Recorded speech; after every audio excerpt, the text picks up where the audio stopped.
बाबा जी की प्यारी सात संगत जी, राधा स्वामी जी। संगत जी, आज इस साखी में मैं आपको एक ऐसे परिवार के बारे में बताने जा रही हूँ जिनके जीवन में एक ऐसी घटना घटी जिसे सुनने के बाद आपकी रूह कांप उठेगी।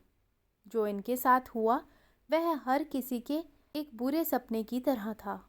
संगत जी, हम सबको अपना परिवार बहुत प्यारा होता है और हमारे परिवार में किसी को जरा सी भी आँच आ जाए तो हम सब घबरा जाते हैं। लेकिन इस परिवार के बच्चे के साथ जो हुआ वह बहुत दर्दनाक था। लेकिन जब बाबा जी का हाथ सर पर हो फिर क्यों घबराना। फिर तो बड़ी से बड़ी मुसीबत भी एक पल में गायब हो जाती है। संगत से मेरी विनती है कि वीडियो को पूरा सुने और कमेंट बॉक्स में अपने शहर का नाम ज़रूर लिखें ताकि हम जान पाएं कि बाबा जी की संगत दुनिया के किस कोने से यह साखी सुन रही है। संगत जी, हम जिस परिवार के बारे में बात करने जा रहे हैं यह परिवार पहाड़ी इलाके में रहता था और पहाड़ों में आसपास के गांव में इनके कई रिश्तेदार भी रहते थे।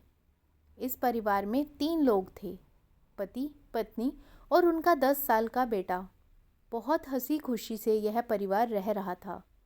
यह परिवार सत्संगी था और इनके अधिकतर रिश्तेदार भी सत्संगी ही थे। इस परिवार के जो सत्संगी भाई थे उनकी पहाड़ों में कपड़े की दुकान थी और उन्हें अपनी दुकान के लिए सामान लेने कई बार दूसरे शहरों में भी जाना पड़ता था। यह तीनों हमेशा सत्संग घर जाया करते थे और वहाँ सेवा भी करते थे। जब यह हादसा उनके साथ हुआ तब उनके बेटे की उम्र सिर्फ 7 साल थी। किसी गांव में उनके किसी रिश्तेदार की शादी थी और जिस गांव में इन्हें जाना था वह उनके शहर से 3 घंटे की दूरी पर ही था। और जिस दिन वह शादी थी उसी दिन उस सत्संगी भाई को किसी काम से दूसरे शहर भी जाना पड़ा। फिर भी उसने सोचा कि वह वक्त से आ जाएगा। शादी का फंक्शन अगले दिन सुबह का था तो इन्होंने सोचा कि यह शाम को ही सफ़र करेंगे और रात तक वहाँ पहुँच जाएंगे। इस सत्संगी भाई की पत्नी ने सारा सामान पैक कर लिया और यह सत्संगी भाई 5 बजे के आसपास अपने घर पहुँच गया। इस भाई ने आते ही खाना खाया और सामान गाड़ी में रखकर 6 बजे तक अपने घर से निकल गए। वक्त सर्दियों का था इसलिए अंधेरा भी जल्दी हो जाता है। हंसते खेलते इनका सफ़र बीत गया और अब यह उस गांव से सिर्फ 25 मिनट की दूरी पर थे। तब तक अंधेरा भी हो चुका था। पहाड़ों में गाड़ी चलाने की इन्हें आदत थी तो इन्हें कोई दिक्कत नहीं आ रही थी। लेकिन अचानक से उनकी गाड़ी का एक टायर फट गया और गाड़ी का बैलेंस बिगड़ गया। यह भाई गाड़ी को नहीं संभाल पाया और अचानक से गाड़ी खाई की तरफ चली गई। उनकी गाड़ी खाई की तरफ किसी बड़े से पत्थर पर जाकर लटक गई। यह तीनों डर गए और इन्होंने चीखना चिल्लाना शुरू कर दिया। लेकिन वह इलाका गांव का था और पहाड़ी गांव में अंधेरा होने के बाद बहुत कम ही लोग बाहर निकलते हैं। तभी इन सब ने कोई मदद ना मिलते देख बाबा जी का नाम लेना शुरू कर दिया और यह दोनों पति पत्नी बाबा जी से अरदास करने लगे कि बाबा जी, आप चाहे हमारी ज़िंदगी ले लो लेकिन हमारे छोटे से बच्चे को कुछ मत होने देना। इसने तो अभी दुनिया भी नहीं देखी। जब यह तीनों मदद के लिए आवाज़ें लगा रहे थे तब किसी सरदार जी ने इन तीनों की आवाज़ सुन ली और ना जाने वह कहाँ से आ गए।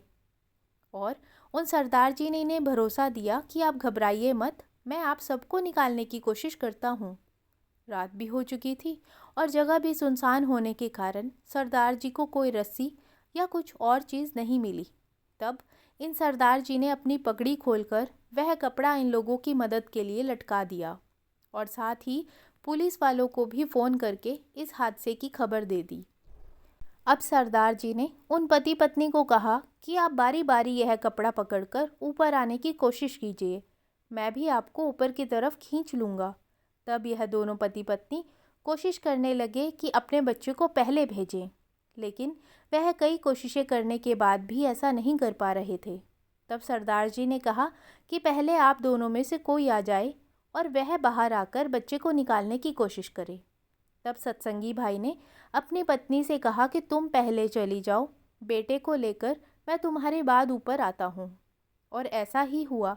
सत्संगी भाई की पत्नी वह कपड़ा पकड़कर आसानी से ऊपर आ गई अब जब सत्संगी भाई गाड़ी में से निकलकर अपने बच्चे को पकड़ने लगा तो अचानक उस सत्संगी भाई का पैर मुड़ने के कारण बैलेंस बिगड़ गया और वह धक्का गाड़ी को लग गया, जिससे गाड़ी थोड़ी और नीचे की तरफ लटक गई। यह देखकर उस सत्संगी भाई की पत्नी घबराहट के कारण बेहोश हो गई। अब सत्संगी भाई का बच्चा उनकी पहुंच से दूर था, इसलिए उस सत्संगी भाई ने सरदार जी के कहने पर वह कपड़ा पकड़ लिया और सरदार जी ने उन्हें भी ऊपर की तरफ खींच लिया। थोड़ी देर पहले सत्संगी भाई और उनकी पत्नी अपने जिस बेटे के लिए प्रार्थना कर रहे थे, अब वही बच्चा खतरे में था। बच्चा छोटा था, इसलिए वह घबरा गया और खुद वह गाड़ी से नहीं निकल पा रहा था। इसलिए इन्होंने पुलिस और रेस्क्यू टीम के आने का इंतज़ार किया और वह भी जल्द ही वहां पहुंच गए और सब मिलकर उस बच्चे की जान बचाने की कोशिश करने लग गए। लेकिन वह कार और झटके लगने के कारण ज़्यादा नीचे जाने लगी और थोड़ी ही देर में अंधेरे में वह दिखनी भी बंद हो गई। यह देखकर सत्संगी भाई चीख चीख कर रोने लग गया। पुलिस और रेस्क्यू टीम तब भी उस बच्चे को ढूंढ रही थी। उन्हें ऐसा करते लगभग 3 घंटे बीत चुके थे। तभी इस सत्संगी भाई ने देखा कि जो सरदार जी थोड़ी देर पहले उनकी मदद कर रहे थे, वही सरदार जी नीचे खाई की तरफ से उनके बेटे को उठाकर ऊपर की तरफ आ रहे थे। और यह नज़ारा देखकर सत्संगी भाई के साथ साथ पुलिस और रेस्क्यू टीम वाले भी हैरान रह गए, क्योंकि रेस्क्यू टीम के पास तो काफ़ी टॉर्च और भी कई तरह की ऐसी चीज़ें थी जिससे उन्हें उस बच्चे को ढूंढने में आसानी हो। लेकिन उस सरदार जी के पास तो ऐसा कुछ भी नहीं था और वह अपनी जान पर खेलकर सबकी नज़रों से बचकर उस बच्चे को बचाने चले गए। सत्संगी भाई की पत्नी को भी होश में लाया गया और सरदार जी के ऊपर आते ही उन्होंने उनसे अपने बच्चे को लेकर उसे गले से लगा लिया। आसपास के सभी लोग, पुलिस वाले और रेस्क्यू टीम वाले भी उन सरदार जी को धन्यवाद करने लगे। लेकिन जब इस बच्चे के माता पिता सरदार जी को धन्यवाद करने के लिए उन्हें ढूंढ रहे थे तो वह कहीं नज़र नहीं आए। वहाँ रहने वाले लोगों से पूछा तो उन सब का यही जवाब था कि उन्होंने इससे पहले इन सरदार जी को कभी कहीं नहीं देखा। इन दोनों पति पत्नी ने सरदार जी को हर तरफ ढूंढने की कोशिश की, लेकिन वह इन्हें कहीं भी नज़र नहीं आए। और फिर जब इन दोनों ने अपने बच्चे से पूछना चाहा कि सरदार जी ने इसे कैसे बचाया, तब इस बच्चे ने जो कहा उससे इन दोनों पति पत्नी के होश गायब हो गए। उस बच्चे ने बताया कि जैसे ही कार खाई की तरफ नीचे जाती जा रही थी, तब वहाँ मेरे पास बाबा जी आ गए और बाबा जी ने कार की खिड़की में से अपने दोनों हाथ अंदर करके मुझे गोदी में उठा लिया और उसके बाद किसी कपड़े से मुझे अपनी पीठ पर बांधकर कहने लगे कि बेटा, मैं आ गया हूँ, अब तू चिंता मत कर, तुझे तेरे मम्मी पापा के पास लेकर जाऊँगा, तू अपनी अब आंखें बंद कर ले। मैंने बाबा जी के कहने पर अपनी आंखें बंद कर ली और जब मैंने अपनी आंखें खोली तो मैं आप दोनों की गोदी में था।